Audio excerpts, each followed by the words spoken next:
Ay, hello mga guys, welcome back to my channel mga guys. 4AF carburetor type 16 valve katulad yung sa atin. Kaya lang yung sa atin kasi na lumarga, naglakot siya. Pag-usapan na lang natin ito mga guys. Kasi ito po, customer natin ito, nakakaintindi. Sabi niya, Kuya Jess, kalasin ko yung cylinder head ko at ibamasin shop mo, kasi ikaw nakakaalam kung saan pwedeng magpamasin shop. Eh bakit, ano bang nangyari? Sabi niya, nag-overheat. Walang reaction yung yung dos at saka tres. Kung bunutin mo yung yung high tension wire, hindi nagbabago. Samantala itong 1 at saka 4, kapag bunot mo yung yung spark plug, mamamatay. Pero itong dalawa mga guys, kung inangat mo yung high tension wire, hindi nagbabago yung idling, ibig sabihin po walang reaction. Pero kung itong kung binunot nyo po namamatay, ibig sabihin po nagtatrabaho. Ito mga guys, patunayan po na ng cover. Ito po, kung napansin nyo po, makintab na pinadala natin sa machine shop.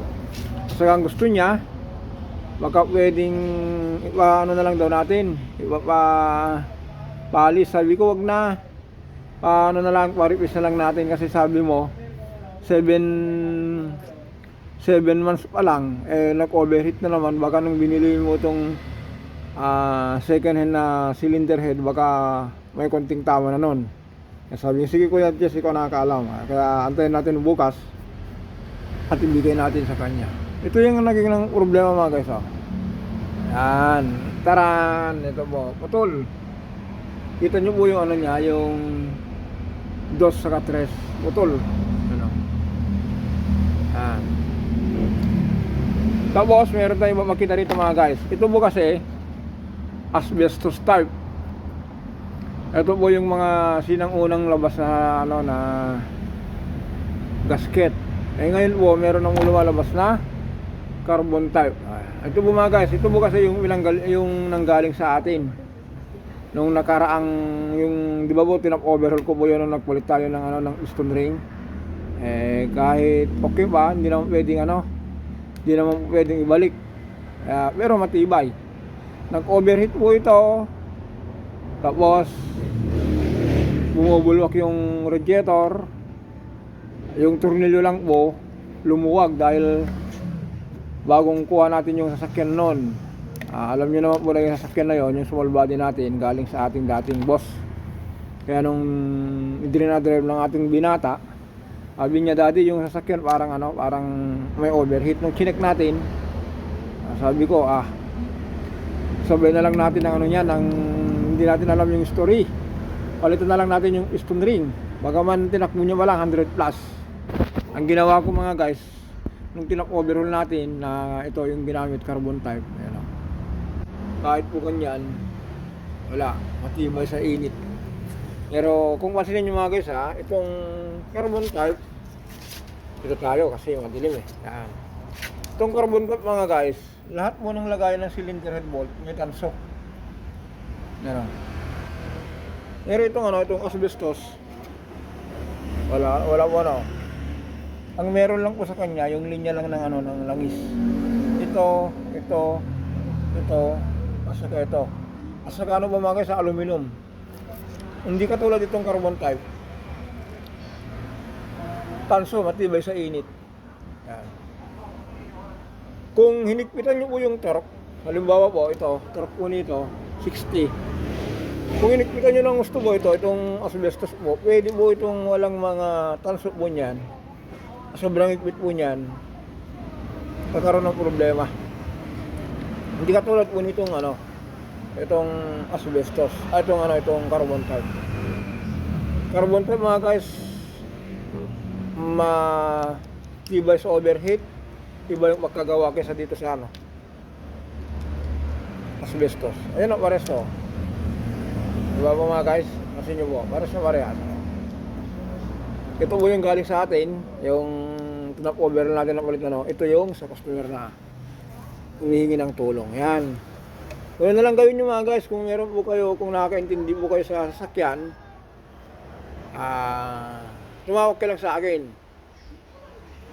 by phone na lang, alalayan po kayo sa sa pagtatrabaho. Kasi mga guys, basta malakas ang loob nyo, basta decide po kayo na matuto, walang imposible po.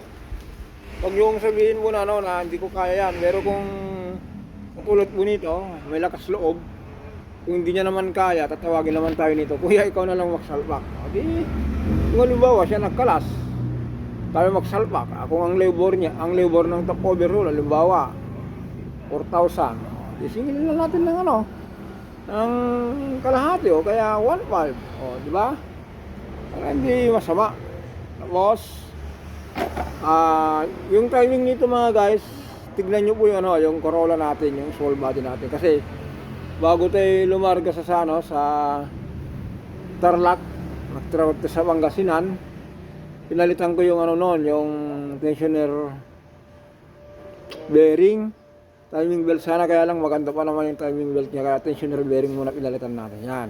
Silipin natin kung anong ginamit natin doon, kung anong ginamit natin timing. Tuturo natin yung yung trabaho ng camshaft at saka yung timing yung timing ng dalawang camshaft, yung mga yung tuldok. May tapat-tapat noon. Titignan natin. Silipin natin yung ginawa ko noong nakaraan. Sana natin yon sa small body natin yon. Ganito po ito.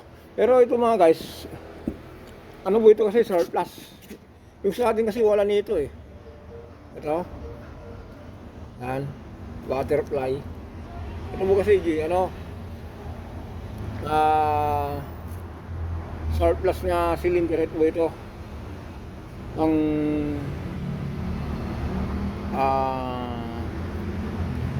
ito yung mga ginagamit ng US version. Wala sa atin kasi ito eh. Yung local natin wala nito. Yan. Wala pinakaiba mga guys. Yung surplus po, magkaiba dito sa intake niya. Yan. Tignan natin yung yung small body natin. Doon tayo mag-base kung paano mag-timing nito. Okay. Yung butas na yan. Ayun po, meron po. Yung butas po niyan, meron po dito. Katapat. Ito po yun, yan. Yan, yung butas na yan, dito. Tapos, tapat lang na ganyan. Diba? Tapos mga guys, yung yung dalawang, kita nyo po yan, yung dalawang dot na yan. Tapat po yan, makatapat din. Yun. Yung dalawa na yan. Sa camshaft po niyan, tapos yung crankshaft ito. Taran. Yan, kita nyo po yan. Ito po yan, meron ding guhit dyan, nakatapat po din dyan dito. Ito po. Yan po yung timing ng crankshaft. Ganun lang mga guys. 4AF timing mark, camshaft saka crankshaft. Yan yung butas na yan nakatapat dito. Tapos meron tuldok, ganun din dito. Ayan, kita nyo po yan, yan, dalawa na yan. Yun, yung dalawa na yan. Ayan, dapat po yan makatapat. Tapos yan. Kita nyo po, ito, yun, at yun. Okay mga guys, ulitin natin. 4AF timing mark, position. Okay mga guys, hanggang dito na din. Sabi ko nga po, short video na lang tayo. Bye bye.